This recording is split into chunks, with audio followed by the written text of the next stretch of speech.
Morritos de Aneteando, gracias por acompañarnos una vez más en esta noche espectacular, que estoy con un hombre que me costó mucho trabajo corretearlo, la verdad, porque es un hombre muy ocupado, pero la verdad es que yo lo he admirado de lejos, he aplaudido su trabajo de lejos, no tanto profesional, que es impactante, sino personal, el trabajo que hace, cómo ayuda a la gente, el corazón que tiene, esa gente llama la atención, uno voltea. Es un abogado muy exitoso, ha sido nombrado el abogado de las estrellas, que yo creo que es de las estrellas y el infinito y más allá. Guillermo Pous, gracias por acompañarnos aquí Hola, en Net, Aneteando. muchísimas gracias. ¡Qué emoción! Qué gusto. Qué gusto que estés aquí por fin. Por fin, gracias. Me la cumpliste. Lo logramos. Oye, todo el mundo te hace una entrevista muy seria y el abogado, no sé, no. Aquí vas a echar desmadre conmigo porque estás en Aneteando, porque ya me dijeron que eres irreverente, que tienes humor negro, que eres sarcástico, que eres divertido. Y eso quiero que lo conozca la gente también. Perfecto. ¿No? ¿Hace cuánto comenzaste? Vas a ser más de 20 años, ¿no? En el 96. ¿Vienes de Desde el familia de 96. abogados o no? No, nadie, soy el primero. ¿Neta? El primero. Comencé trabajando a los 12 años en un despacho de IBM, haciendo absolutamente todo, sacando copias, estacionando coches, yendo a la tintorería, al banco. Ajá. Y ahí me gustó y me fueron dando el área de derechos de autor, que era lo que nadie quería hacer porque nadie conocía y era un trámite, y acabé volviéndome autodidacta.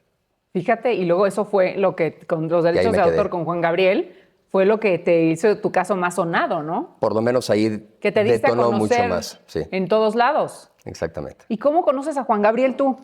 Yo trabajaba en otro despacho. Yo trabajaba más bien, estaba contratado en un despacho, en una, sí, habrá sido en el 98, cuando mi jefe se va de vacaciones, comienza toda esta situación que don Alberto quería recuperar su catálogo. Me busca busca el manager de don Alberto a mi jefe estaba en Suiza. Y entonces es cuando me dice, pues necesitaba una reunión, mi jefe me pide que yo vaya a esa reunión, cuando me ve a don Alberto y ve un abogado muy joven, como que no se animó mucho, ahí lo conocí, empezó el trato, comencé a llevar todo lo que se necesitaba en tanto regresaba mi jefe de vacaciones, regresa, comienza toda esta negociación y bueno, se recupera don Alberto su catálogo íntegro, que es en donde viene este regreso más o menos a partir del 2000, 2002. Se continúa trabajando con él y después desaparece don Alberto. En el 2012 regresa con Jesús Salas. Tiene una cita con mi jefe, por la razón que sea, decide no atenderlo y que lo atienda yo, empiezo a trabajar con él. Pocos meses después decido independizarme y él decide quedarse conmigo por N razones personales que no le habían gustado antes. Ajá. Y a partir de ahí. Y fíjate, yo tuve la oportunidad de conocer a Juan Gabriel porque un tío mío era su manager. Y quiero que me cuentes esas cosas porque ya no está él para contarlas. Yo lo veía muy vegetariano, pero era simpaticísimo y se la pasaba comiendo chocolates todo el día que le encantaban. Chocolates, nueces, almendras. Ajá. Y fruta. Cuéntame cosas así, porque era muy bueno, era un genio en lo que hacía, pero además era muy divertido y más tímido de lo que la gente cree. Era introvertido de repente, Ajá. ¿no? Sabía con quién y cómo. Exacto. Tenía humor negro también. Le encantaban las carnes asadas, no comía carne, pero estaba enchorcheando, se armaba la bohemiada. Le gustaba recibir a la gente a su casa, aunque a veces no la atendía o ni siquiera la veía, pero ahí los tenía, ¿no? Pero era un gran anfitrión. Sí. Le gustaba siempre estar rodeado de gente, ¿no? No siempre estar con la gente que recibía, pero siempre tener gente en su casa. Qué chistoso eso, porque como Sí. dices, compraba casas y nunca las habitaba. Tiene casas que jamás invitaba habitó. gente y se apartaba. O sea, los artistas son raros. Construía, es decir, la casa que tenía en la Riviera Maya tenía habitaciones para recibir huéspedes.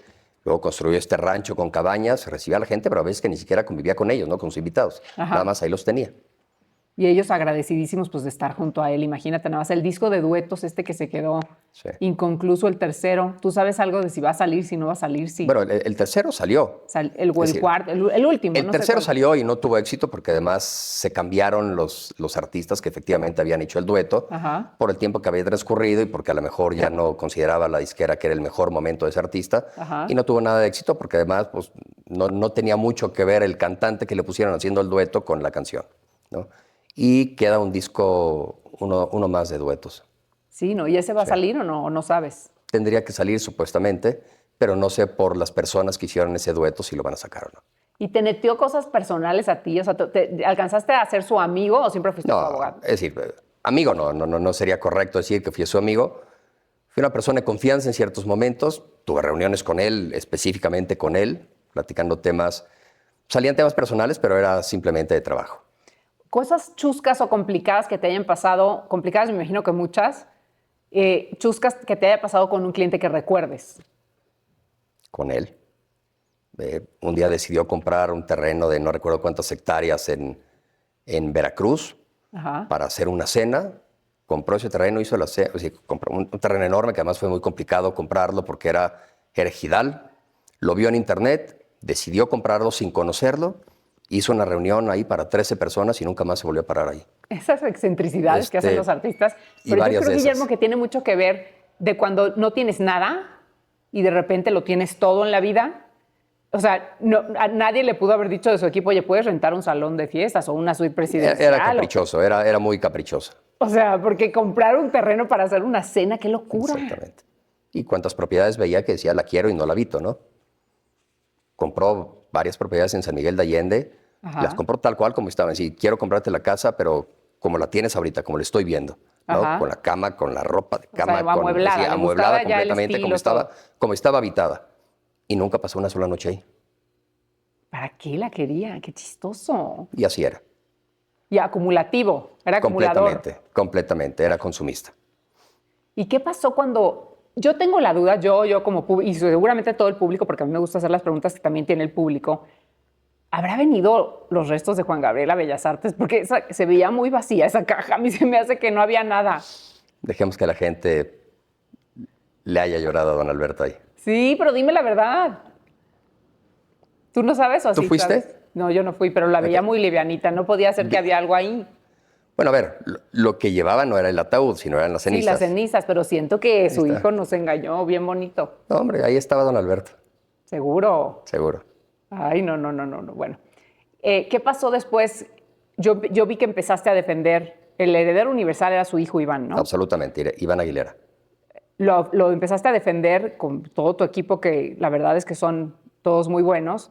Ganaron el caso. Todos los litigios, sí, los 22 litigios que hubo en México y en Estados Unidos se ganaron. Con tantos problemas que hay en el mundo y las cosas tan injustas que pasan, que alguien te gane ese tipo de cosas, en vez de estar eternamente agradecido, que es lo que debería de suceder, él decide no pagarte. La educación se trae de cuna. ¿Juan Gabriel también no te pagó alguna vez? No, es decir, él nunca dejó de pagarme, don Alberto nunca dejó de pagarme, pero porque estaba en medio Jesús Salas, que era quien intermediaba para que sucedieran bien las cosas. El día que hicieron a un lado a don Jesús, se vino todo abajo. Ya tampoco recibías, a veces sí, a veces no. Era muy complicado y lo que yo hacía era administrar la sucesión y yo me encargaba de pagarle a las personas que contrataba para hacer todo lo que se tenía que hacer. Pero el día en que Iván decidió tomar las riendas de la sucesión, que fue cuando me remueve, cuando él se nombra heredero, cuando él maneja las cuentas, cuando ya le había solucionado todos los problemas, cuando ya había negociado con la disquera, cuando ya le habían pagado, ahí fue donde se limpió y es que empezaron todos los litigios en contra de él y de la sucesión. Y ha de haber sido un caso difícil de ganar, además. Continúa. Para que te digan, pero ¿cómo? Yo no entiendo cómo la gente, pues no te voy a pagar. No se hurta, se hereda. Sí, pero, o sea, alguien te defendió, sacó la cara por ti, por tus intereses. No tienes más que estar agradecido, Te ¿no? recuperó todo lo que no tenías y que te correspondía y que nadie te reconocía. Y obviamente tendrá que pagar en algún momento. Va a suceder. Es decir, a mí y a todos los que le debe y que lo tienen demandado. Claro, ¿no? Y aparte que habla muy mal de él, es eso. Me da mucha tristeza. Pero bueno, no crecieron, no era un papá tampoco presente. O sea, no podemos decir que... No, el vínculo de don Alberto y de Iván fue en los... Es decir, el vínculo realmente estrecho en donde convivieron mucho más seguido y continuo fue sus últimos años. Exactamente, pues era una persona que, o sea, de dormir en las Vivía bancas de la Alameda, que no estoy contando ningún secreto, él lo contó, es la historia de su vida, a ser pues, de las máximas estrellas de este país, ¿no? Absolutamente. Qué difícil que nazca otro Juan Gabriel. Por igual. Próximamente, ¿no? Escribió más de no sé cuántas miles de canciones. Tiene por lo menos 700 canciones registradas, muchísimas más inéditas, y lo que vendrá, ¿no? Es decir, hay material suficiente todavía para que la gente siga escuchando material de don Alberto, bueno, de Juan Gabriel. Ajá. No precisamente a lo que estaban acostumbrados, ni lo que les fuera a gustar, como las últimas dos producciones que vieron, pero pero hay material de don Alberto. Hay material, porque los artistas de pronto cuando se van a vivir a un lugar en donde tienen su estudio de grabación, como en este caso Juan Gabriel en Cancún, como lo tenía Joan Sebastián, Vicente Fernández, siempre van dejando discos grabados por cualquier cosa que les pase. Van dejando cachitos de todo, canciones Exacto. escritas, maquetas ahí producidas. Entonces hay mucho más que oír de Juan Gabriel, si es que decide sacarlo su hijo, ¿no? Que Seguramente lo va a hacer, sin duda lo va a hacer. Ojalá. Es decir, sin duda lo va a hacer, distinto va a ser a que funcione, ¿no?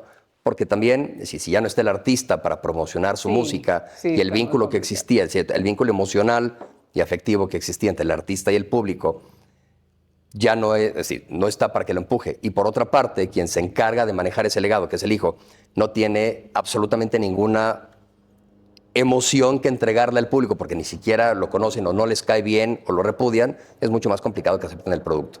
Totalmente. Y otra cosa que quería que le explicaras al público bien con tus conocimientos y tus palabras es, por ejemplo, José José fue también una gran estrella de este país, pero él no componía sus canciones. Correcto. Es muy diferente. Interpretaba. Exacto.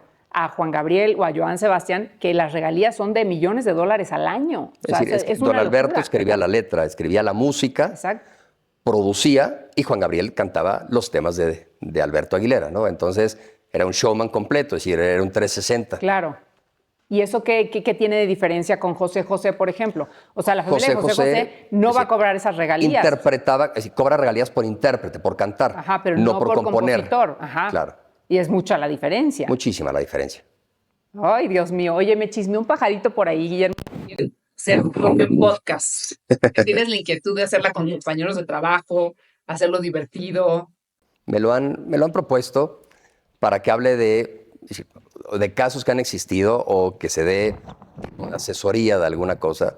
Lo que pasa es que también es muy complicado por el secreto profesional. Es decir, no puedo hablar libremente de ciertos casos en donde públicamente ya se conoce información y explicar cómo se fueron dando los sucesos. O puedo hablar de supuestos, o podemos hablar con mis colegas, con mis amigos, de supuestos de casos que hemos llevado, que han llevado, y hacerlo mucho más entretenido. Es decir, no hacerlo propiamente de abogados, sino entre abogados, pero mucho más amenos. Qué padre, pues hazlo. Sucederá. Porque la verdad es que tú también eres un 360 y andas por todos lados. A mí me impacta porque en este mundo y sobre todo en el que estamos viviendo nosotros, que nos tocó la pandemia, que nos tocó tantas injusticias, un gobierno difícil aquí en México, ¿cómo tener ese estómago, Guillermo, para poder llegar a tu casa y conciliar el sueño después de que ves tantos casos que dices, ¿cómo puede ser que esté pasando esto? ¿Cómo puede ser? O ya un abogado se acostumbra a esas jaladas. Mi área es bastante noble, es decir, yo no soy el que mete a la cárcel a la gente, yo no soy el que le quita a los hijos, yo no soy el... Es decir, mi parte es entretenimiento, propiedad intelectual, lo cual me hace mucho más amena y fácil la vida y también a mi familia. Sí, no eres abogado penalista, me queda claro, pero de todos modos, que ganes un caso, por ejemplo, y no te quieran pagar, pues sí se te retuerce la panza a cualquiera.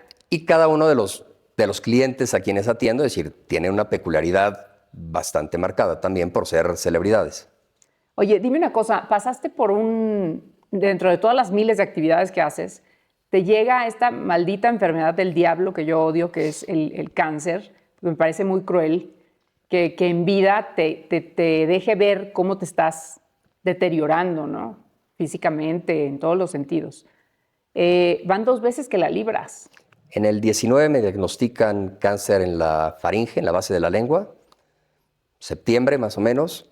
Yo vivo fuera de México, me vine a atender a México. Se quedó mi familia allá. Decidí eso para que ellos pudieran continuar su vida de manera medianamente normal, o sea, no interrumpir sus actividades. Yo me vine a encerrar aquí, iba a ser un tratamiento complicado por lo que me habían dicho. Se complicó todavía mucho más y luego se junta con la pandemia, lo cual tampoco ayudó. Me mantuve aquí 7 meses, en el periodo en donde yo ya había terminado el tratamiento, que estaba muy deteriorado, que no tenía condiciones para continuar solo, sino me tenía que rehabilitar. Dan el aviso que van a cerrar la frontera, entonces lo único que me recomiendan los médicos es no tiene caso que te quedes aquí porque no te podemos meter al hospital para hacerte más estudios, no sabemos cómo vas a responder, si te contagias con esta enfermedad no sabemos si la vas a librar o no, te recomendamos que te regreses a tu casa con tu familia. Vinieron, me recogieron, es decir, lo único que me hicieron, continué con el catéter puesto, no me lo quitaron para las quimioterapias, Tenía la sonda puesta porque con esa me alimenté todo el tiempo y porque tenía la boca cerrada. La única que hicieron fue arrancármela en un consultorio. Me regresé y me rehabilité yo solo. Durante toda la pandemia estuve encerrado, rehabilitándome con una elíptica y andando en bicicleta. Y así salí. Y cada 6 meses que me hacía los exámenes para ver cómo iba evolucionando y cómo estaba el tratamiento, en noviembre del 22 me encuentran otro tumor, pero ahora en el pulmón derecho, y ese sí me lo pudieron extirpar, quitaron un pedazo de pulmón. ¿Qué pasa por la cabeza de una persona que no me lo puedo ni imaginar? Porque nada más de oír la palabra cáncer, a mí me pone a temblar.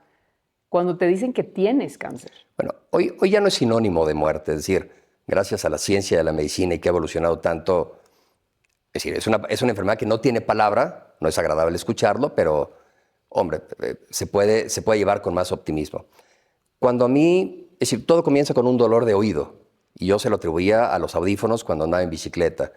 Fui al otorrino, me dijo que fuera al dentista. Fui al dentista y me dijo que no tenía nada. Continué con el dolor, me vuelvo a revisar el dentista, me dice, ve con el neurólogo me hace estudios, me dice, tienes un tumor, ve con el oncólogo. El oncólogo me revisa y me dice, no te lo podemos extirpar para hacer una biopsia, sino necesitas tratamiento porque te tendríamos que romper o dislocar la mandíbula, entonces la recuperación sería peor.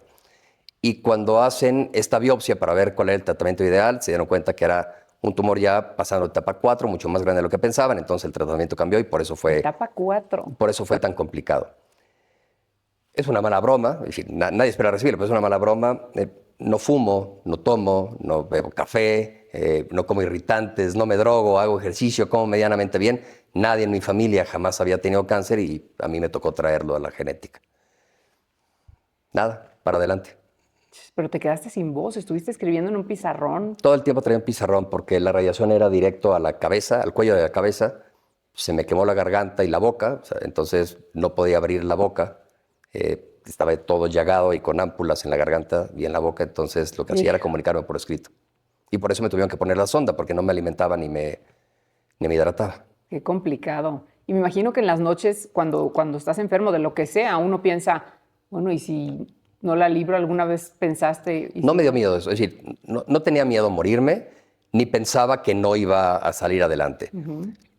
A lo que le tenía mucho miedo era el dolor, porque además resulté intolerante a los opioides, entonces no había nada que me tranquilizara el dolor. Y tenía que hacer ahí una mezcla coctelera de analgésicos para ver qué era lo que me funcionaba y medianamente funcionaba para los dolores, por la quimioterapia, por la radiación y por los dolores que tenía en la boca que eran insoportables, porque aunque no la utilizaba, pues todo el tiempo me quemaba, tenía la boca y la garganta al rojo vivo. Pobrecito, qué Y cosa a tan partir de horrible. ahí. Pero pues en ese caso hay que ser optimista, aferrarse a la vida y hacer lo que se pueda, que fue lo que tú hiciste. ¿Nunca has hablado de cuando estuviste muy enfermo? ¿Cómo fueron los cuidados de tu mamá, por ejemplo, aquí en México y de tu familia allá? Es decir, yo me quedé aquí viviendo en casa de mi abuelita, ahí me cuidó mi mamá. La primera semana de radiación y quimioterapia es como si nada, es una visita al doctor nada más. A partir de la segunda empiezas a sentir ya el agotamiento, es decir, un cansancio muy fuerte y una sensación muy incómoda en el cuerpo, que es cuando me dice la doctora, ¿te sientes mal? Sí, bueno, ahora viene lo peor. El tratamiento oncológico jamás va a permitir que te sientas mejor, cada vez va a ser peor, te vas a sentir muy mal y nunca te vas a dar cuenta si funciona, es decir, no es como una aspirina que te la tomas y te das cuenta que te está funcionando porque te quita el dolor. Aquí cada vez te sientes peor, los dolores son peores y hasta que terminas y te empiezas a desintoxicar es que vienen los estudios para ver si funciona, así que no es garantía de nada. Como me ponen una sonda y no me puedo alimentar, entonces empiezo a tener temas de anemia y después con reflujo me tienen que volver a meter al quirófano, me cambian la sonda de lugar. Vuelvo a tener reflujo, me la vuelven a poner ya no al estómago, sino directo al intestino, pero me tienen que conectar un monitor para alimentarme las 24 horas porque ya no abría la boca, entonces todo el tiempo andaba con mi maquinita y alimentándome. ¿Estaba tu mamá pegada a ti Solamente aquí, mi mamá, sí, mi en mamá. México, cuidando a su hijo? Qué bonito. Sí. Qué buena Padrísimo. mamá. Tienes una muy buena mamá. Y ahí estuvo todo el tiempo, se me colapsó el riñón por no estar bien hidratado. Iba para adentro y para afuera del hospital, resulté intolerante a los opioides, entonces entré en depresión, me tuvieron que dar antidepresivos y ansiolíticos y así me tuvieron controlado. Y tu mamá al pie del cañón. Oye, ¿y Todo el por qué? tiempo. Por curiosidad, todo el mundo dice que el mejor lugar para tratarte No. de eso es donde vives. Es decir, Y te viniste para acá. Houston podrá ser la capital mundial conocida por el tratamiento del cáncer, pero el servicio médico y el tratamiento médico que existe en México no tiene comparación. Allá es un número más. Y lo que me decían los médicos de allá, cuando los fui a ver, es: no hay ninguna diferencia que tú tomes el tratamiento aquí que en México. Es decir, aquí tenemos la tecnología de punta igual que en México. Solamente que aquí tenemos mucho mayor capacidad de atenderte por el presupuesto que tenemos que en México. Pero incluso los médicos mexicanos y los que yo tuve iban a capacitar a médicos a Houston. Así que no, el mejor servicio médico que existe es en México. Ay, qué bueno saberlo. Sí. Para toda la gente también que tiene esa pregunta. ¿Por qué nunca hablas de tu papá, Guillermo? Bueno, no hablo de mi familia. La realidad es que nunca hablo de mi familia. Menciono a mi mamá con el tema del cáncer, pero nunca involucro a mi familia en absolutamente nada. ¿Pero en esa vive parte. tu papá? ¿Te llevas Sí, bien claro. con él? Sí. Además, mis papás son súper jóvenes. O sea, mi papá tiene 70 años. Muy joven. Mi mamá 68, sí. ¿Te tuvieron muy chiquito? Fui tresmesino. ¿Qué? Mis papás se casaron en abril y yo nací en julio. Ah, pero fuiste 3 meses, no hubieras vivido, pues ya. Ay, pero eso ya es muy común, ¿no? No es algo que trascienda ni que nos importe. Sí, exacto. Sí, por eso son tan jóvenes. Ya, pero se casan, fíjate, si siguen casados, hicieron muy bien en hacer esta chulada de bebé. Siguen casados. Qué buena onda, pero tienes muy buena relación con tu familia. los dos. Entonces, ¿tienes papá, mamá, hermanos también? Una hermana menor. Sí. Y ella estuvo también presente en... Sí, también vive en México y me iba a ver casi todos los días. Porque las familias mexicanas somos Y la mía es estupenda. muégano. Oye, ¿y tu esposa, tus hijos venían para acá? No, ¿Quisiste tenerlos un poco...? Mis hijas tenían 9 y 7 años, entonces o 10 y 8 años. Tan pequeñas, lo que quise decir, les dije que tenía cáncer, les dije que no estaba preocupado. Me veían en videoconferencia y nada más saludaba y les escribía, pero no había ningún otro contacto. Se mantuvieron mis hijas medianamente apartadas y siguieron su vida normal. Mi esposa se comunicaba todo el tiempo, si no conmigo, porque yo estaba dopado o dormido, con mi mamá, y con ella mantenía el contacto, sí, ella estaba día a día ahí.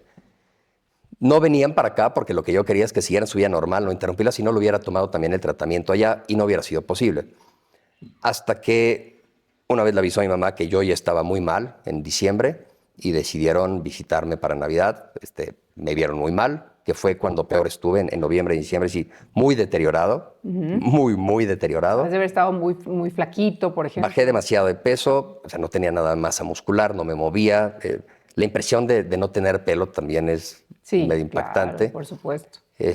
Verme conectado para que me alimentaran las 24 horas sin moverme, entonces era complicado. Estuvieron aquí hasta que decidieron regresarse en enero y hasta que volvieron a regresar por mí para cruzarme, tal cual, para sacarme del COVID. Es que qué impacto. Yo todavía no puedo creer que hayamos pasado por una pandemia. Increíble. Increíble. La doctora que se encargó de darme el tratamiento en cuanto a la radiación se dedicó a mí y a muchas otras personas y no pudo ir a España y sus papás murieron de COVID. Qué horror. Por entregarse a su profesión y a salvar la vida de otros. Salvar la vida de otros. Salvar la vida de morían los suyos. ¿Cuántos casos así no conocemos, no? Los 13 pequeños, o sea, los 13 niños, yo tomaba las radiaciones diario a las 7 de la mañana. Los 13 niños que estaban conmigo a las 7 de la mañana para tomar radiaciones murieron porque el gobierno les cortó los recursos. Qué asco. Sí, fue complicado. Eso imperdonable. El que haya hecho eso tiene un lugar especial en el infierno que le está esperando. Nada más les aviso. Cuando pasas por una cosa así, Guillermo, y como dices, hay niños junto a ti, hay gente que vas conociendo la enfermedad, etcétera. Claro que a una persona buena como tú le tiene que mover algo para hacer una fundación cuando tú sales y para ayudar, para cumplir el sueño de este niño también tan bonito. Cuéntanos esa historia. Bueno, no es mi fundación. A mí me gusta andar en bici. Y me encontré desde el 16 que hay una institución en Minneapolis que se llama Children's Cancer Research Fund. Lo que hacen es recaudar fondos, estudian todos los tipos de cáncer para tratamientos infantiles y le dan el tratamiento a los niños que lo necesitan, se encargan de cubrir absolutamente todos los gastos del niño y su familia, sin importar en dónde se encuentra el niño, sin importar la nacionalidad que tenga. Es decir, se encargan del pequeño. Y una vez al año hacen un evento que es andar en bicicleta y recaudar fondos. Entonces yo me empecé a inscribir, yo me inscribí desde el 16, 17, 18. En el 19 lo termino, me diagnostican cáncer. Y en el 20, cuando me empiezo a sí, a recuperar yo solo. Le pido permiso a los médicos de salir y andar en bicicleta. Entonces me dice, pues sí, mientras salgas tú solo y no estés con nadie, puedes salir a hacerlo. Y ese fue el año, es decir, en la pandemia, en donde se me ocurrió empezar a hacer esta campaña con celebridades, en donde les pedí un video para que invitaran a la gente a recaudar fondos. Así fue desde el 2020, se habrán sumado a ese año 60 celebridades. Y fue el año en el que más recaudé, es decir, fui la persona que más recaudó ese año para esa campaña, lo cual les llamó la atención. La repetí en el 2021, habrán sido 90 celebridades, volví a quedar en primer lugar. En el 22, 120, en el 23, en el 24, es decir, estos últimos 5 años he sido la persona que históricamente más ha recaudado para niños con cáncer, para una institución. Insisto, no es mía, yo no recibo el dinero, se va directo a la institución. Es una institución auditada por el gobierno y han sido $80 millones más o menos lo que se ha recaudado para niños con cáncer. Ay, qué bueno. Andando en bicicleta y con gente como tú, que se suma solamente grabando un video e invitando a la gente a que ayude. Cuando uno va a los hospitales, que me ha tocado con niños con cáncer en etapa terminal, ahí es cuando te das cuenta de muchas cosas en la vida, que uno se queja de puras tonterías. Sí. Todos los días, ¿no? Y también de mucha ideología que dice la gente es, no, el cáncer es represión, no, el cáncer son cosas guardadas, no, el cáncer es... ¿Qué opinas tú de eso? De que sean rencores o cosas, perdones un que no has bebé que nace soltado. con cáncer no puede tener una sola clase de rencor. Un niño con cáncer no es rencoroso. O sea, no lo ves ligado para nada. A ver, mi cáncer tuvo nombre y apellido, que se llama Alberto Aguilera. Porque la cantidad de cortisol que yo generé por el estrés que viví tuvo mucho que ver, y eso clínicamente probado, y me lo dijeron los médicos, ¿no? Es decir, el estrés que viví con el cortisol que generé, con el estilo de vida que estaba viviendo en ese momento, no ayudaron en nada. Es decir, el cortisol genera cáncer. O sea, esa parte está aprobada. Ajá. Pero un niño no. Sí. Pero como adulto sí crees que tenga que ver mucho el estrés, ¿no? Ah, no, absolutamente, sin duda. Es decir, y no lo digo yo, ¿no? Hay 2 cosas que me dijeron los médicos que están probadas. Es decir, el estrés genera exceso de cortisol, y el cortisol puede ser uno de los factores que provoca cáncer. Y 2, el cáncer es la enfermedad que mundialmente y estadísticamente mayores divorcios provoca. Sí. Pues sí, y no por el enfermo, cosas. Sino por la pareja. Es decir, que no aguanta. Debe ser muy complicado. Son las únicas 2 realidades. Y sobre todo, bueno, si estás bien y todo, pues debe ser complicado también por los nervios de no perder a esa persona, ¿no? Debe ser, y los tratamientos, debe ser muy, muy, muy complicado. Sí. Qué bueno que tuviste esa red de apoyo, yo creo que debe de ser esencial. Cuéntanos la historia del niño que le diste la sorpresa, del niño con cáncer que ayudaste, o es dentro de esta... Es dentro de esta fundación, pero Ajá. hubo un niño específico que le consiguieron un tratamiento en Florida, y me dijeron que si quería participar en esa campaña, y lo que tenía que hacer era, es decir, el sueño de este niño era subirse a un camión de bomberos, pasear por la ciudad y después irse con los policías escoltado y tener su propio carrito de helados. Entonces lo que hice fue, hablé con el alcalde de esa ciudad, y la estación de bomberos le puso 8 camiones al niño para que los dirigiera. Se subió, lo pasearon por toda la ciudad, después lo escoltaron los policías y lo llevaron a un carrito de helados. Y ese es el sueño del niño. Se llama Lucas, y al día de hoy sigue con su tratamiento, y no tengo contacto con él más allá de redes sociales, pero ahí sigue. Pero qué bonito, qué Padrísimo. bonito corazón. Y Padrísimo. como te digo, cuando pasas por eso, no solo hay que pasar por las cosas, hay que aprender de eso, y mucha gente va a venir atrás que le va a pasar, desgraciadamente, algo parecido o lo mismo. Qué padre que haya alguien que... Y se dan cuenta ahí, que ¿no? sí hay resultados de lo que se hace, ¿no? Totalmente, claro, pues sí, un corazón Y Lucas es contento. un niño mexicano, es decir, porque en muchas ocasiones me cuestionaba, ¿y por qué no lo haces en México y lo haces en Estados Unidos? Bueno, porque vivo allá. Claro. La otra, ¿y por qué ayudar a niños en Estados Unidos? Digo, bueno, pues el cáncer no se fija en la nacionalidad, Claro, ni en la edad del niño, no ni en tiene dónde nada que vive, ver. ¿no? Y vale lo mismo la vida de un niño que sea estadounidense, o que sea mexicano, o que sea de donde sea. Pero Lucas es un niño mexicano. Completamente. Oye, cuéntame, cambiando de tema, del caso de Araceli, que la quiero muchísimo, Araceli Arámbula, que es amiga mía, y Luis Miguel. ¿Qué pasó ahí? Ella me contrató por primera vez con el tema de la bioserie, que ella no quería aparecer, ¿no? En la última temporada lo que quedaba era que se hablara al final de la parte personal o familiar, en donde venía la relación con Araceli Arámbula y el tema de los hijos, y lo que ella se negaba era, uno, o que se contara, o dos, que ella pudiera supervisar para que se dijera la realidad y no lo ficcionaran de la manera en la que se venía dando históricamente en las anteriores temporadas, y lo que se logró fue que de ninguna manera se mencionara ni a ella ni a los hijos. Qué bueno, porque ella decía, fue una historia, yo la oí decir, fue una historia tan bonita, claro, que me gustaría que si la van a contar, que la cuenten bien. Exactamente. Pero entonces lograron que ya definitivamente ni apareciera ni se hablara de eso. Nada. Lo único que hacen es pronunciar su nombre es decir, en una escena de una junta, pero fuera, y en donde confirman, como si el propio Luis Miguel dijera que no estaba de acuerdo que se mencionara a ella, que es lo que sale en esa escena, en el diálogo. Pero fuera de ella, quedó apartado.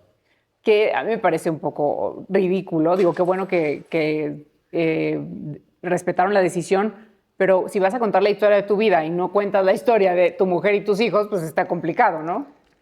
Lo que pasa es que ahí quería capitalizar algo que en la realidad, como la propia Araceli Arámbula lo platica, es decir, al día de hoy no es. Entonces, que capitalizara a través de la ficción una historia que no está cumpliendo hoy en día, pues, y además con lo reservada que ha sido Araceli Arámbula, con ella, con esa historia y con sus hijos, con lo reservada, con lo discreta y todo, me parece que hizo absolutamente lo correcto. Que están hermosos los niños, los vi hace poquito y qué cosa, no. Ojalá que el público los pueda conocer algún día, ¿no? Cuando estén seguros, sean mayores de edad, porque desgraciadamente vivimos en un país que ha hecho bien Miguel ya es mayor de edad. En protegerlos. Sí, pero ya que salga, como decían que iba a ser cantante. Que iba a salir y que no sé, y pues todavía pianito, como dicen por ahí, ¿no? Oye, ¿por qué Luis Miguel no mantuvo a sus hijos durante muchos años? Como el mismo caso que pasó con Michelle, con su primogénita, ¿no? Bueno, no sé qué le pasa, qué le pudo haber pasado por la cabeza de tomar esa decisión, pero evidentemente no es lo correcto. Y por lo mismo, Araceli decidió tomar acciones necesarias para que cumpliera la parte que le corresponde. Porque, a ver, nada más aclarar algo que sí lo mencioné. No es que ella pidiera dinero para ella. Ella lo que quería solamente era que se hicieran cargo de los hijos conforme al acuerdo, el convenio que existía y que no se cumplía. Y después cuando empiezan a mencionar que ya la había pagado, decían, pero es que ella se va a caer el dinero. No. Ella se dedicó a financiarlo durante todos esos años. Claro. El dinero, en todo caso, es el reembolso de lo que le debe por haberse dedicado absolutamente a cuidar a sus hijos.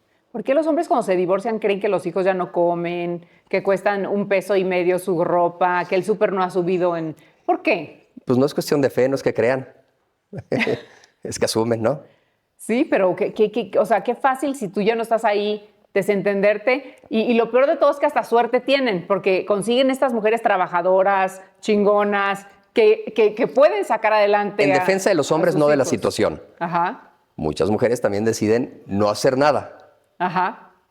Porque dicen, ¿para qué me peleo? Ya sé cómo va a ser, ¿para qué me desgasto? Entonces, si no deciden poner un alto, tampoco pueden esperar un resultado distinto al que han estado recibiendo. Guillermo, si alguien se está pasando de lanza contigo en la vida, te está haciendo daño, ¿hay que demandar?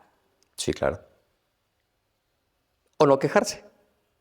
Pues sí, el camino que decidas tomar. Me parece muy justo. Sí, es decir, pero demandar sí, a lo que se tiene derecho, claro. Pero a lo que voy es, la gente que no tiene acceso a tanta información, que a lo mejor está viendo en este momento el programa, ¿Qué les podemos aconsejar para que sí se defiendan? Porque a lo mejor sí se quieren defender, pero dicen, no me va a alcanzar, nadie me va a pelar, ¿de dónde saco un abogado? ¿Qué consejo les darías? Lo primero es preguntar. Sí, lo mejor es preguntar para salir de la duda. Saliendo de la duda ya sabes si tienes oportunidad o no, y teniendo oportunidad ya sabes a quién buscar. O por lo menos tendrías idea de quién tendrías que buscar. Oye, cuéntame cómo te fue en tu primer romance con la propiedad intelectual. ¿Fue amor a primera vista o no? Absolutamente. Es decir, fue desde pequeño que hacía los trámites de registro en derecho de autor, pero ya en forma, cuando empecé a trabajar, me parece que estoy casi seguro que la primer artista con quien trabajé fue con Edith Márquez. Pero después de eso... Es un encanto. Y después de eso, en el despacho en donde trabajaba, primero se llevó el asunto de Luis Miguel en contra de Claudia Di Casa y Edamex por la publicación de esa biografía no autorizada. Ajá. Fue un asunto grande. Y el siguiente asunto fue el de Patti Chapoy, Televisa en contra de Patti Chapoy por Ventaneando. Otro grandísimo. Exacto. Entonces, eso fue lo más atractivo a lo que tuve acceso desde el principio. Por la crestomatía. ¿Y los dos ganaste? El de Luis Miguel, es decir, se acabó negociando, ¿no? Es decir, había una parte civil y una parte penal. Sí. La parte civil se pierde, la parte penal se negocia y acaba habiendo un acuerdo, se retiran los ejemplares, se decide que no se vuelve a hablar y asunto terminado. Es decir, no fue un asunto que se concluyera con una sentencia, sino se negoció. Ajá. Y quedaron medianamente satisfechas las dos partes. El de Pati Chapoy, sí, claro, ganó, porque tenía la razón además. Exacto, pues no, ¿cómo no puedes sacar imágenes de...? Porque aparte era un cachito, ni siquiera No, era... era tal cual la crestomatía como lo prevé la Ajá. ley, o sea, tenía absolutamente toda la razón. Y la pasó muy... De veras, Fatal. se portaron. Dios mío. ¿En qué momento decides que lo tuyo es proteger ideas, por ejemplo, en lugar de inventarlas? Es mucho más divertido pelearse por alguien, ¿no? ¿Para qué hago corajes por lo mío? Mejor defiendo lo de los demás. ¿Y cuántas cosas hay que defender hoy por hoy? A ver, la gente cree que puede escribir un libro y poner cosas y eso te puede traer muchos problemas. O sea, Pero puedes escribir lo que quieras, de quien quieras y como Ajá, quieras. Sí, pero atente a las consecuencias. Pero puede haber consecuencias, correcto. ¿No? Y la gente cree que no, o sea, agarra la pluma y y fulanito, y ahora ya ni le cambian el nombre. Pero que tampoco se lo tendrían que cambiar. Es decir, la imagen de la persona no solamente es el nombre. Tú puedes saber perfectamente a quién se refieren, aunque no pronuncien su nombre. Claro, sí, pero ya es un descaro de... Cinismo. Y que ahora son los pleitos en televisión, pues demuéstramelo, pues tal. O sea, hasta Las que bioseries. hay una demanda. Las bioseries, exacto. Que bueno, las bioseries yo creo que todavía cuando vive la persona sí están muy cambiadas. O sea, la realidad siempre es mucho peor, ¿no? Pero vas a querer pintar tu historia Bueno, de rosa. ¿Quién no es perfecto en su propio currículum? Exacto, pero pues la verdad es que somos humanos, todos nos equivocamos y ya si la vas a contar, pues cuéntala con todo. ¿Quién no se equivoca? Sí. ¿No? Y vendería más y te apreciarían mejor. Exacto, exactamente. Oye, los abogados de copyright como tú tienen un superpoder. ¿Tú crees? No. ¿De qué? Pues de que no todo el mundo se pone a defender los copyrights. O sea, Bueno, no son tantos los... Ajá. Bueno, actualmente ya son muchos más, pero desde que yo empecé eran muy pocos los que se dedicaban a esto y muchos menos los que efectivamente tenían un buen movimiento en la industria. Entonces, eso nos ayudó a posicionarnos, por lo menos a los de mi generación, algunos, nos ayudó a posicionarnos muy bien. Y tu chamba también es como detectar los plagios a 100 kilómetros a la distancia. Sí. Cualquier visita en cualquier pasillo del súper es una experiencia única. ¿Por qué? A ver, Vas cuéntame, detectando ¿cómo, todo, por qué? ves... Hombre, pues agarras una caja de cereal y empiezas a ver las marcas, empiezas a leer las leyendas, ves un programa de televisión y te puedes identificar los errores, vas a una librería, todo. O sea, toda esa experiencia de trabajo en mi área, ¿no? Y tú te pones a pensar en el súper, esto podría demandar tal, Sí, tal, claro. sería Y una por eso cosa doy clases. millonaria. Y por eso doy clases y son los ejemplos que pongo, ¿no? ¿En dónde das clases o diste clases? Actualmente todavía, en el posgrado del ITAM y de la UP. Qué padre tomar Padrísimo. clases contigo, imagínate, Es ¿no? bien Si te divertido. quieres dedicar a eso.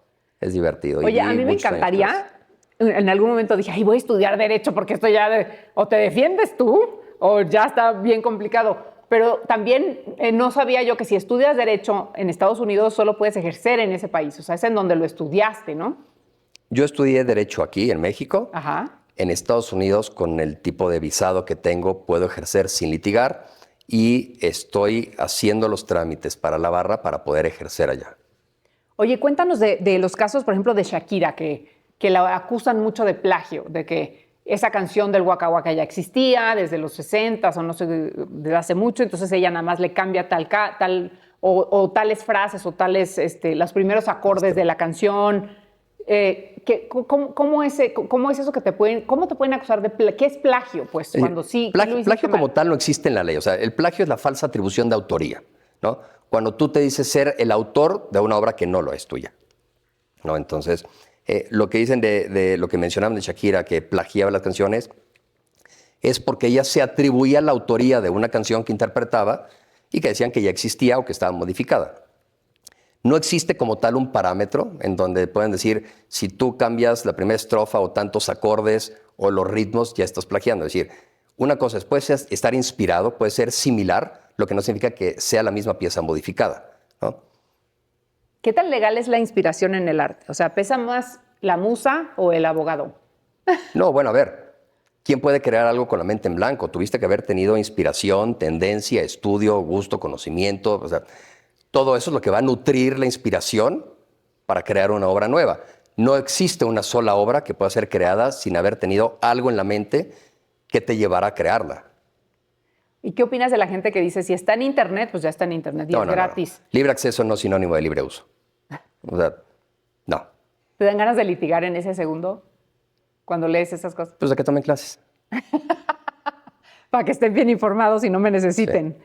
Oye, ¿cómo es un día tuyo si el cliente es, por ejemplo, un cantante, un escritor, un influencer, sobre todo los influencers que de pronto nuestra generación nos cuesta mucho trabajo entender, que digan, es que yo inventé el término vibes o cool o nada que veriento, por ejemplo? O sea, ¿cómo ves tú esas cosas? Esta generación, o sea, estos influencers son una generación que se cuece aparte porque son complicados en cuanto a su tendencia es yo no necesito asesorarme, yo voy conforme van saliendo las cosas y yo entiendo, comprendo todo y no necesito de alguien más que me ayude, ¿no? Excepto, por lo general, un manager. No es que hayan tenido la instrucción o el estudio, como lo puede ser a lo mejor un cantante, un compositor, que no forzosamente es que hayan estudiado música, pero por lo menos iniciaron y se empezaron a dedicar a eso. Estos pueden ser espontáneos y en cuanto empieza a funcionar lo que están haciendo y les empieza a ir bien, siguen por la misma línea. Y esa misma línea puede llevarlos a un punto en donde sea sin importar lo que llegue a suceder contra lo que lleguen a hacer. Y el poder que llegan a tener por manejar a tantas personas es lo que los hace, es decir, yo no necesito un abogado, pero les puedo aventar a una horda de personas para que entonces los crucifiquen en redes sociales y con eso me defiendo, que suele suceder. Uh-huh. ¿Y eso es válido? No, claro que no. Claro que no, eso no tiene ningún poder legal, ¿no? Pero también hay acciones en contra de eso, ¿no? Es decir, pues iniciar acciones en contra por haber incitado a la violencia, ¿no? Por provocar actitudes o acciones misóginas o con comentarios misóginos o racistas. ¿Qué opinas tú de las redes sociales? Que a mí me parece terrible que se hayan inventado. Es un nicho de depresión, es un nicho de mentiras, es un nicho de que cualquiera te puede escribir. A mí me escribían unas cosas espantosas y ahora ya se me resbala, ya aprendí, ya me vale gorro. Yo quiero al público que me quiere y punto. No, para eso uno se dedica a esto, para querer, que te quiere, para tratar que el público te quiera, se identifique con tu trabajo.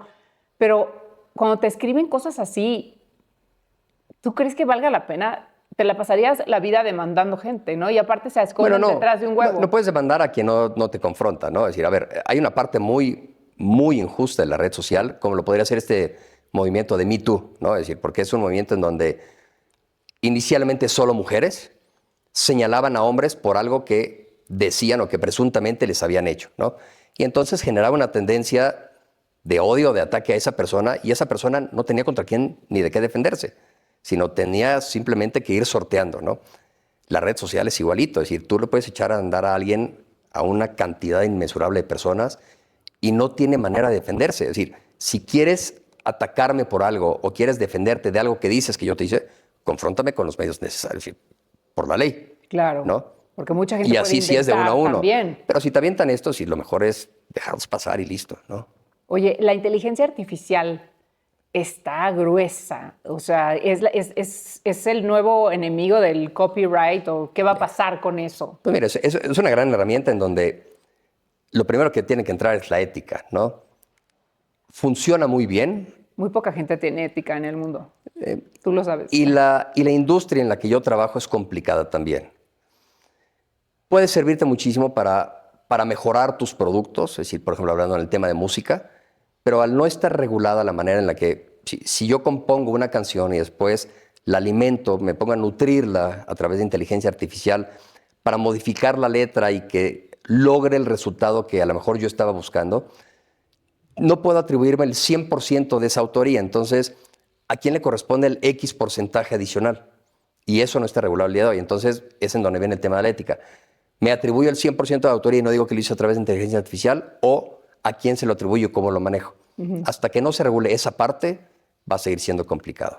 Oye, si te tatúas un logo famoso, por ejemplo. ¿Un logotipo? Estoy viendo muchos ejemplos para que la gente sepa, porque de pronto no puedes ir con un abogado que te asesore, no tienes esa posibilidad. Demandas al tatuador, al músculo, al Es decir, si yo me tatúo una marca, la marca que sea, Ajá. no, yo lo puedo hacer libremente. Es decir, no estoy explotando la marca, nada más la traigo estampada en el cuerpo. ¿No? Y si haces una parodia de Star Wars, por ejemplo, que ya son marcas mundiales, lo subes a TikTok, ¿quién te va a visitar primero, Disney o el FBI? Mira, es decir, la parodia, por ejemplo, en Estados Unidos está regulada la parodia, ¿no? Y hay que diferenciar también entre parodia y sátira. Ajá. La parodia es en relación con una obra. Es decir, tú cuando tienes una obra, una película, y haces una parodia de esa película, quiere decir que mantienes a lo mejor el guión, la escena, los personajes, pero la modificas a modo de burla. Y puedes tener una sátira. La sátira no es en relación con obras, sino con situaciones. Cuando te burlas de un político, ¿no? Es decir, satiriza. Cuando, este ejemplo de los peluches, por ejemplo, ¿no? En ambos casos lo puedes hacer, nada más tienes que cuidar las semejanzas. En México no está regulada la parodia, te podrían argumentar que estás explotando una obra y además modificándola sin autorización y utilizando además los personajes. La sátira no, la sátira es parte de la libertad de expresión y lo puedes hacer libremente. Es decir, te puedes burlar de quien quieras, como quieras, incluso mencionando el nombre, ¿no? En todo caso, te podría demandar por daño moral. Fíjense qué delgada es la línea de hacer una cosa a hacer lo mismo, pero diferente. ¿Cómo tienes que estar asesorado legalmente para no tener problemas, ¿no? Sobre todo si eres, no sé, una televisora, una cosa muy grande que está sacando cosas con por eso los artistas. programas que sacan en la televisión, aunque se llame la parodia, es una sátira. Es una sátira en la vida pública, común y política de las situaciones que vive el país. Y ahí no tienen bronca. A menos que algún político quiera demandar por daño moral. Pero si no, no. ¿Hay algún copyright que te parezca ridículo? Que digas, o sea, ¿por qué están peleando por eso? ¿No tiene sentido? Es decir, que alguien pretendiera proteger algo para que nadie más lo utilice. Ajá, que sea como su propia comedia legal lo que estás viendo. No. No. Todo es válido. Es decir, al final la manera en la que pudieran pretender explotarlo es lo que es válido. ¿Cuál es tu meme favorito que infringe derechos, pero igual lo amas, Guillermo Pous? Bueno, todos los memes infringen derechos. Es decir, cada meme es la fotografía de alguien más que tomó y tú la estás reproduciendo. Lo que pasa es que no la explotas comercialmente o la puedes modificar con el letrero. No, todos los memes son buenísimos y soy fan de los memes. Oye, ¿crees que Bad Bunny y Taylor Swift, que son figuras ya internacionales y muy grandes, deberían registrar cómo roncan en la noche, cómo se lavan los dientes en la mañana, cómo respiran? No, porque no es objeto de protección, es decir, ese tipo de actividades. Hay marcas, por ejemplo, en la propia industria hay marcas que se llaman sonoras. Y un sonido tan peculiar que se vincula a un producto o un servicio lo puedes proteger para que nadie más lo utilice porque ya está posicionado. Esto no. Es decir, la manera en la que roncas, la inflexión de la voz, el mal respirar, no significa que nadie más lo haga así. Oye, ¿qué famoso consideras tú que necesite una clase de propiedad intelectual, por ejemplo, antes de subir otro post, que veas que la esté regando? Hay mucho. ¿Cómo quién? Algunos influencers. No vayas a decir como Annette. No, algunos influencers. Famosos. Muy famosos. Pero ¿qué hace que tú veas eso y digas, sí, debería de asesorarse? O sea, puede meterse en problemas. La forma tan temeraria con la que ya actúan porque suele no pasarles nada y hay tanta gente que los apoya, es una franca violación al derecho de autor. Absoluta. Oye, ¿algún consejo legal que puedas dar de forma, no sé, chistosa o en chiste o en canción? Tal vez un consejo rapeado. No es el mejor ritmo que tengo. ¿Cuál sería? El mejor consejo. Contrátenme. Exacto, eso Ese. quería que contestaras, así me gusta. Ese. Asesórense.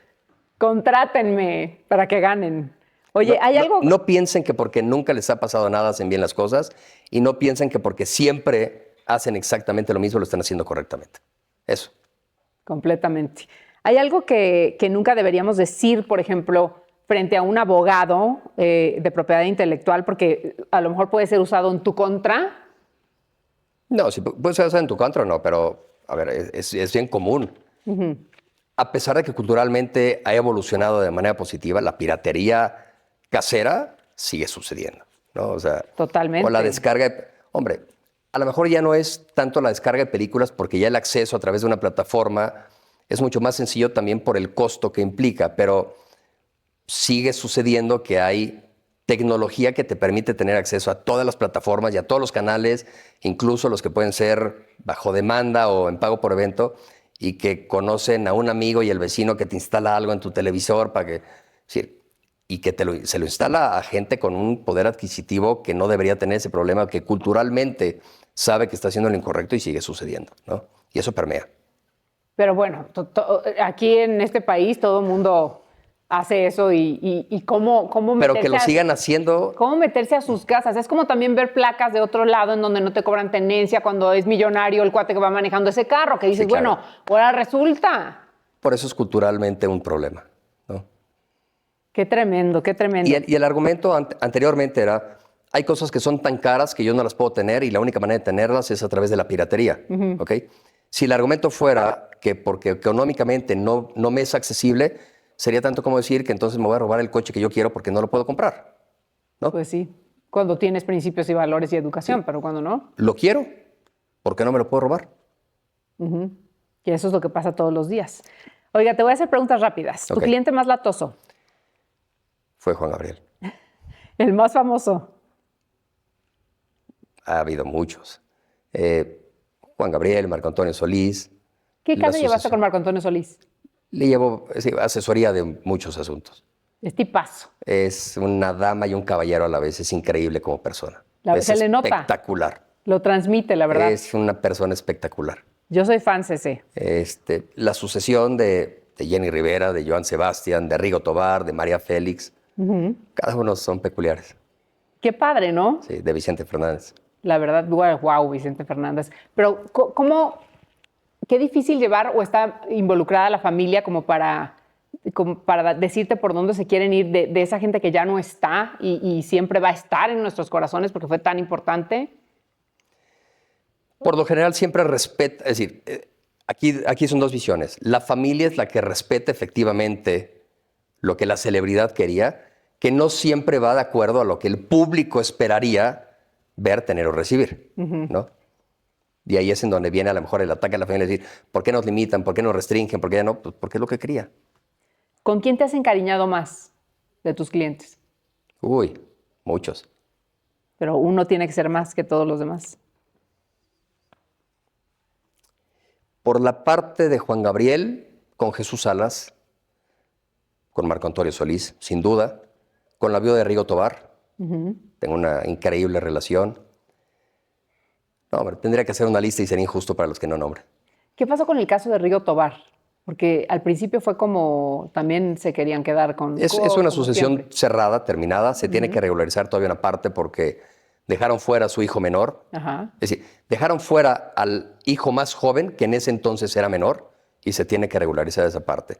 Pero el resto, el manejo impecable que lleva la viuda, es quien lo mantiene vivo todavía. Está por producirse un documental de Rigo. Oye, qué bueno que me acordé ahorita, porque desgraciadamente supiste que hace poco murió Daniel Bisoño, ¿no? Sí. Un compañero que queríamos mucho, y muere intestado. Joan Sebastián muere intestado, que También. Yo digo, ¿por qué si estuvieron tanto tiempo enfermos? Porque si te agarra pues, un accidente... Pero no tienes que estar enfermo para hacerlo. Sí, claro, yo tengo y no tengo nada además. Cuando tengas 3 chicles, tienes que hacer tu testamento y aprovecha en septiembre, que es el mes del testamento, te sale más barato. Ya les damos muy buenos consejos aquí. E incluso sin ser septiembre, es accesible hacer un testamento. Sí, exacto, totalmente. Hagan testamento siempre. Pero bueno, ¿cómo es posible que estando enfermo, estando en un hospital, teniendo hijos, mantienes a tu familia y todo, no dejas un testamento? Porque para lo que tengo entendido, corrígeme por favor, que tú eres el experto aquí, se tiene que hacer, cuando no dejan un testamento, una demanda testamentaria. Un juicio intestamentario, sí. Ajá, que si sale bien, te van a quitar el 40 y tantos, casi el 50, la mitad. Es decir, la primera parte negativa de no tener un testamento es que vas a dejar que todos los que crean que tienen algún derecho se peleen entre ellos, ¿no? Y a ver qué resulta de acuerdo con lo que decida el juez. Si quieres, es decir, si no tienes una buena relación con tu familia, pues no le dejes testamento, ¿no? Y que se desgarren. Y que se maten, porque exactamente. La gente se mata por dinero. ¿Quieres burlarte de ellos? No les dejes testamento. ¿Quieres que las cosas se hagan correctamente? Hazlo. Y es una cosa muy sencilla. No es algo que pudiera ser tan complicado como para decir, le dejo lo que tengo, sea lo que sea, a estas personas y se acabó. O esto específicamente para esta persona. Es bien sencillo. Y es súper recomendable, porque es muy Absolutamente. triste ver cómo las familias se pelean Absolutamente. por dinero, se destruyen, no se vuelven a ver. Sí. Cuando dices, Incluso con testamento sucede porque resulta que dicen no estar de acuerdo con lo que decidió otra persona respecto de sus bienes, ¿no? sí, pero ahí sí se joden. Sí, lo cual porque es absurdo. Es eran absurdo. los bienes de esa persona, ¿no? Pero tengas Sí. lo que tengas, o sea, este cojín es para fulano de tal, ¿no? Claro. Pero déjenlo, porque sí es un problema. Sí, absolutamente. Es un problema tremendo. Oye, el que te hizo hacer más corajes, el que dijiste, ¡oh! ¿En qué momento me metí aquí? Es decir, corajes propiamente de difícil el trato con el cliente, no. Complicado, yo creo que sigue llevando la batuta Juan Gabriel. Uno, afortunadamente, dejó testamento y para una sola persona, pero la manera en la que llevó su vida, sus negocios, su familia, su relación personal fue lo que complicó absolutamente todo, ¿no? ¿Y dónde están los restos de Juan Gabriel, sabemos? En Ciudad Juárez, en la casa de 16 de septiembre. Ahí está la caja con las cenizas. Para que la gente lo pueda ir a visitar. Oye, cambiando un poco de tema, tú como abogado y viviendo en Estados Unidos, ¿cómo ves el tema de los inmigrantes? O sea, ellos tienen tantas dudas porque de pronto también no tienen la manera económica de irse a asesorar y terminan escondiéndose del miedo de que los regresen, etcétera, Bueno, a ahora ver, con el nuevo presidente. Si entraron legalmente al país, no tienen problema. Si entraron como turistas, pues tienen un límite y lo que tienen que hacer es respetar ese límite para salirse del país. Si tienen una condición migratoria para trabajar, tampoco deberían tener ningún problema. El tema es cuando entran, es decir, o cuando entran de ilegales o cuando ya permanecieron ahí de ilegales, que ahí sí es cuando hay una persecución completa. Pero están sacando, lo oí en las noticias, a la gente que no es, o sea, tiene el pasaporte americano, pero no es más que de un papá que... Bueno, teniendo el pasaporte ya eres ciudadano, ahí no pueden hacer nada. Ajá. A los que le reconocen una condición migratoria, a los que le llaman Dreamers, por haber nacido allá, pero que sus padres eran ilegales, son a los Exacto. que les están quitando los derechos. Y eso se vale, si naciste en ese país. Sí, pero lo que argumentan es que tu condición migratoria no era legal al tus padres no haber entrado de manera correcta, con lo cual naciste ahí sin haber tenido el derecho para que sucediera. ¿No? Lo cual se me hace muy injusto. Lo cual es bien complicado por un tema de derechos humanos. ¿Y estarás de acuerdo conmigo que Estados Unidos no funcionaría sin mexicanos? Me parece que no. Pero también es su país y tienen derecho a establecer sus condiciones migratorias, ¿no? Pero todos los cocineros, todos los que más chambean, los que están ahí Y los que sacando tienen unos adelante, resultados increíbles. Exacto, son los mexicanos. Por eso hicieron esa película de Un día sin mexicanos. Los que hacen que el país tenga ese color, sin duda, es decir, y no quitarle el resto, es decir, son los hispanoamericanos, ¿no? ¿Has Es perdido increíble. algún caso, Guillermo? Porque tú dices, a ver, no piensen que soy Dios tampoco, ¿no? O sea, soy un ser humano. Que te haya dolido, que hayas dicho, Sí. El uso de la fotografía, el uso ilegal de la fotografía en donde se retrata al Che Guevara. En el 2000, cuando Fox avienta la frase de "cenas y te vas", que se lo hizo a Fidel Castro y que lo graba, que se viene este conflicto diplomático, una compañía de ropa decide utilizar la fotografía del Che Guevara para estamparla en sus prendas. La modifica, pero era el retrato del Che Guevara. A mí me contrata la hija del fotógrafo, que era el heredero universal, ¿no? de Alberto Gutiérrez, de Alberto Díaz Gutiérrez, Diana, para demandar a esta compañía. Y hubo dos demandas, uno por el uso ilegal a escala comercial de esa fotografía y otro por el atentado al derecho moral y por haberla modificado. Y en los dos resolvieron de una manera absolutamente estúpida, ilegal, por no ponerle más adjetivos y mayores condiciones, que era una figura o una silueta que se parecía, pero que no era el retrato del Che Guevara. Absolutamente estúpido. y puedes ganar con ese pretexto tan... Pues así se los dieron, así se los dieron. Y te podría decir cuántas opiniones tengo y cuántos comentarios recibí de la gente que trabajaba y que está involucrada en ese asunto como parte de la autoridad que les dijeron, así lo tienes que resolver. ¿No te parece ridículo que en un país en donde gobierne un partido estén votando por jueces y por magistrados y por que sea su misma gente?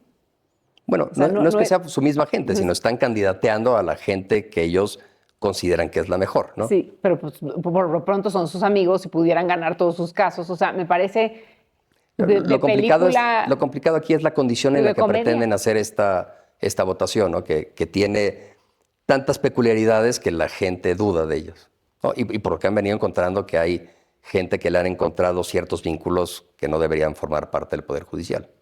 O sea, porque entonces tú para qué estás pagando un abogado y para qué estás luchando si van a llegar con el amigo del no sé quién. De resolver. ¿Y cómo le haces Sí, ahí? esa parte ¿no? es bien complicada. Bien complicada. Sí.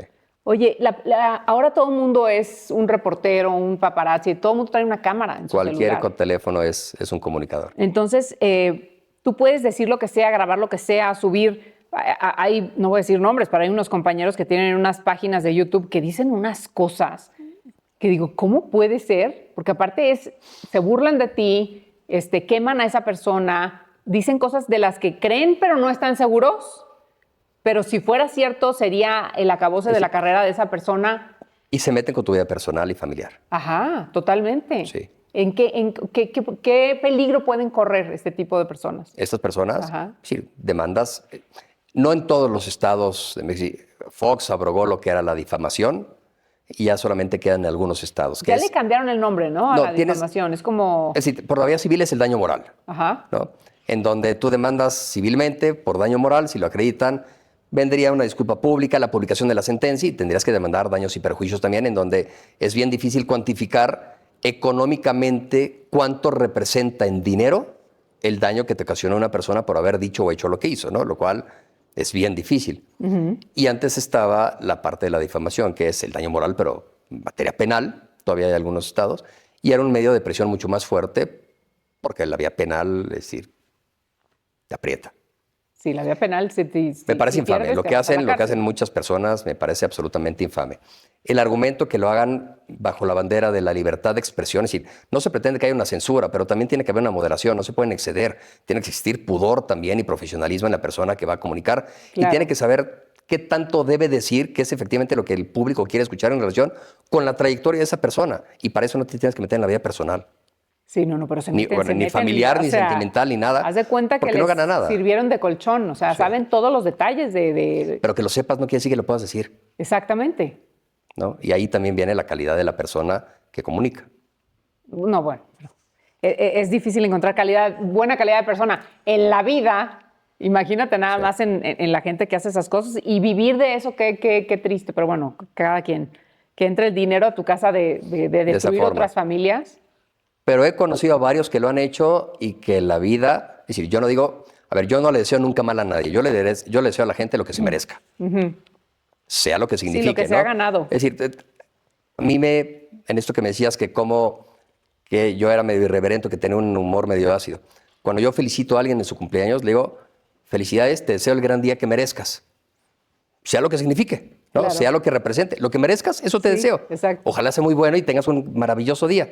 Entonces me dice, ¿por qué lo que me merezca? Ah, bueno, pues porque cada quien debe tener lo que merezca. Claro. Yo no te lo deseo. O sea, Que se te regrese. Yo siempre digo suceda. que se te regrese todo lo que has dado. claro. Ya sabes, tú si te pones a sí, pero temblar, te pones feliz. Bueno, y además no pueden tomar mal a alguien que te felicite en tu cumpleaños deseándote el gran día que merezcas, ¿no? Sí, me encanta Entonces, eso. Eso es lo que hago. Entonces, mi mamá, que es una persona increíblemente buena, cuando me dice, es que tú no le deseas mal a nadie, le digo, no, yo le deseo lo que se merezca, pero sí me quiero enterar porque soy metiche y soy chismoso. O sea, sí quiero saber qué le pasó. Me dice, no, es que ya lo va a pagar en el cielo. ¿Y quién te dice que yo me voy a ir al cielo? Igual y no me entero. Yo soy chismoso, yo me quiero enterar. Un abogado tiene que ser chismoso. Porque si no, ¿cómo? Tener información, no ser chismoso. No, y ser chismoso. El chisme alimenta el alma, ¿sí o no, público? La Hay que información decir la da poder, verdad. que es distinto. Y el chisme. Si alguien te dice, te traigo un chisme, y luego no te lo cuentan, no puedes ni dormir. O sea, el chisme es sabroso, pues. Oye, ¿por qué te odia tanto Carlos Cuevas? No creo que me odie, yo creo que no le caigo bien.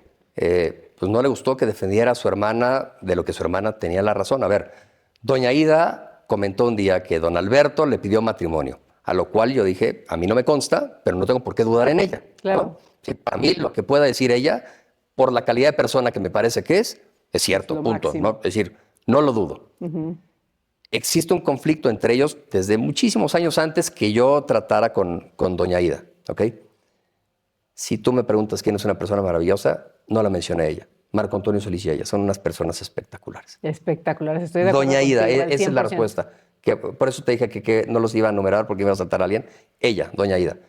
Y entonces el conflicto que tienen entre ellos, en una ocasión doña Ida decide platicar qué era lo que sucedía y por qué su hermano la atacaba tanto y por qué se burlaba de ella en relación con lo que decía don Alberto. Tiene una entrevista con Pati Chapoy, yo estoy con doña Ida, y cuando a mí me pregunta, le digo, yo no tengo por qué dudar de ella, y si esto es lo que dice ella, y además es la situación que sucedió en familia, yo la doy por buena. Y el señor se enojó. Y el señor, a otro abogado también nos denunció penalmente, lo cual perdió todas las denuncias, y me dediqué a burlarme de que el señor me atacaba y perdió todo lo que quiso hacer. Entonces, pues le enojó el bullying que le hicimos por burlarnos de él y porque teníamos la razón. Pero no creo que me odie, yo creo que le caigo mal nada más.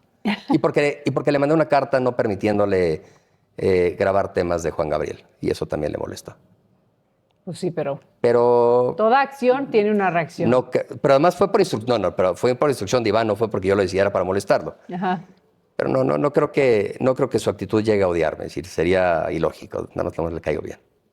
Oye, ¿cuál es el caso soñado que veas tú en una película, en una serie, en algo que te guste? Porque me imagino que también te gusta ver cosas que dices, ¡ay, cómo me gustaría que me llegue ese caso! Haber sido el abogado de esa película, por ejemplo.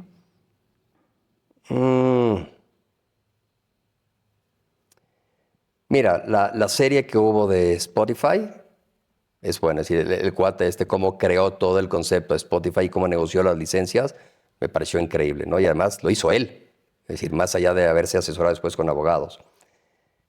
La película de Facebook, en la manera... Es decir, los argumentos que pueden existir en Estados Unidos para defender una idea más allá de una obra, un copyright, porque la tendencia del copyright y el derecho de autor es distinto, me parece increíble. Y por la época, el momento y los argumentos que se utilizaron, me parece que el derecho de autor pudo haber nutrido mucho más la defensa de un tema de copyright, en ese caso que me pareció increíble, la manera en la que resolvieron para que se quedara todo Mark Zuckerberg. Mark Zuckerberg, exacto. Es decir, me parece que el derecho de autor, es decir, la tendencia del derecho de autor contra el copyright pudo haber aportado mucho más elementos para que no se quedara todo, ¿no? Para defender que el otro también tenía derecho. Totalmente. Oye, ¿un abogado se da cuenta cuando le mienten? Cuando alguien le está... Sí. Sí, no somos psicólogos, pero sí se tiene ese sentimiento.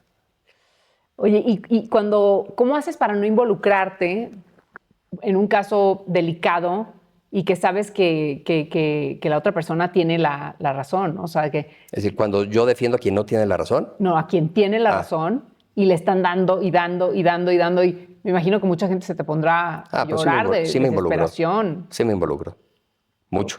Pues sí, porque un se chorro. te ve que tienes ese corazón. Mira, acaba de pasar un asunto con una actriz y una conductora de Telemundo en donde le estaba atacando a un reportero español y a través de un comunicado de prensa y ciertas acciones que hicimos lo detuvimos, pero era un ataque personal a esta señora terrible con unos comentarios y diciendo una clase de mentiras que hay que detenerlos. Sí me involucro mucho.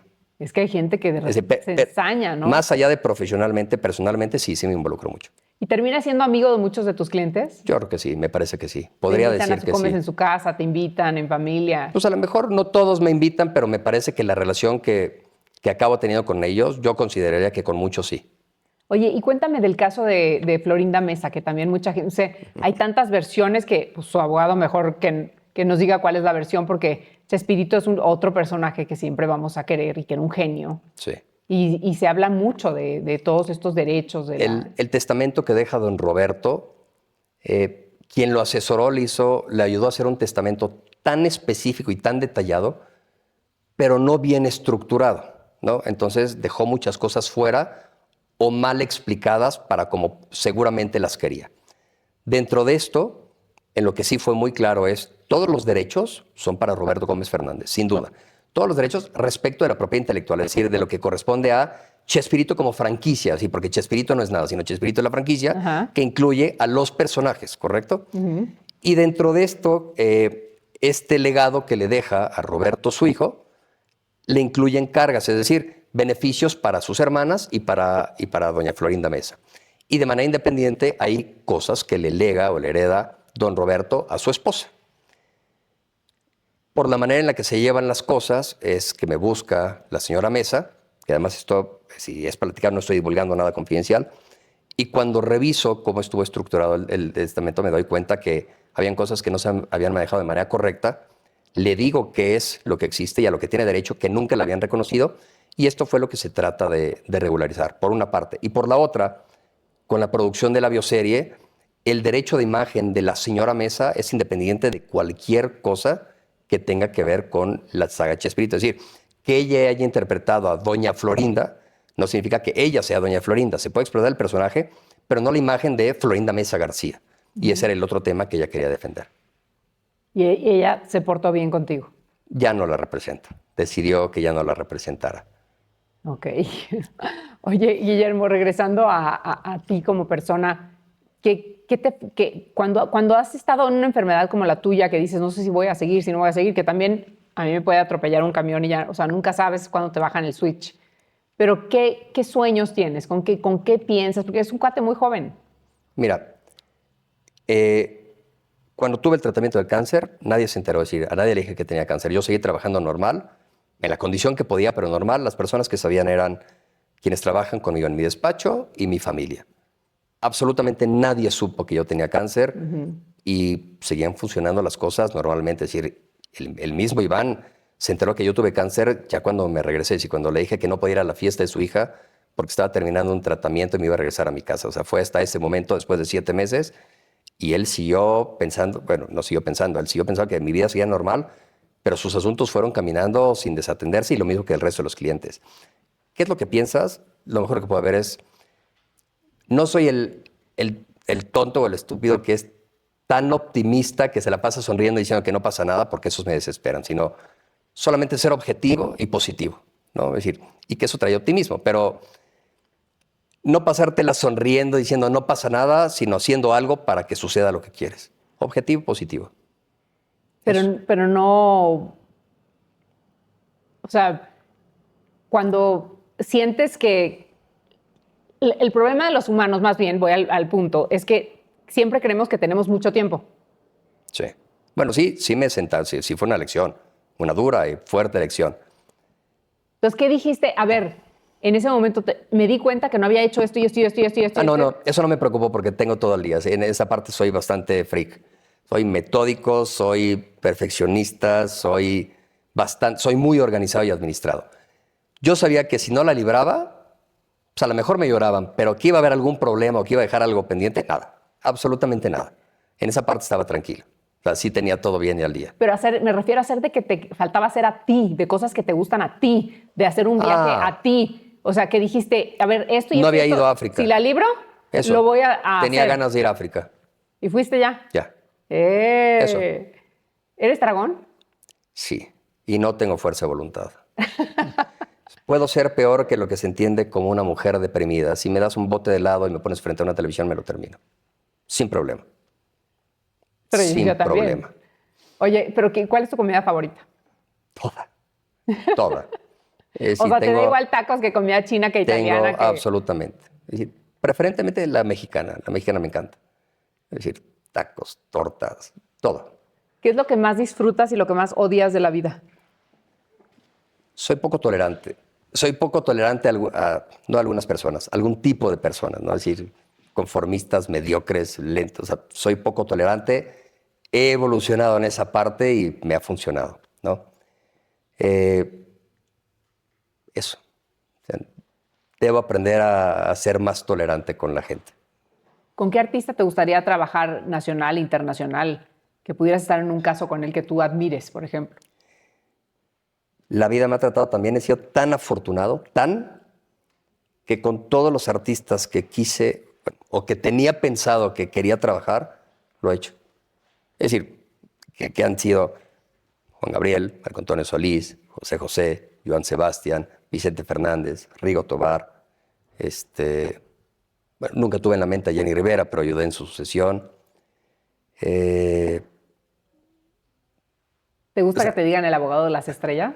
No, porque las estrellas son ellos. Yo nada más les ayudo a lo que necesitan. Pero eres el abogado de las estrellas. ¿Y eso está padre o no? Soy Guillermo, pues mi acta de nacimiento no dice eso. Pero así te Pero conocemos nosotros. ¿Qué artista me gustaría al día de hoy? Uf.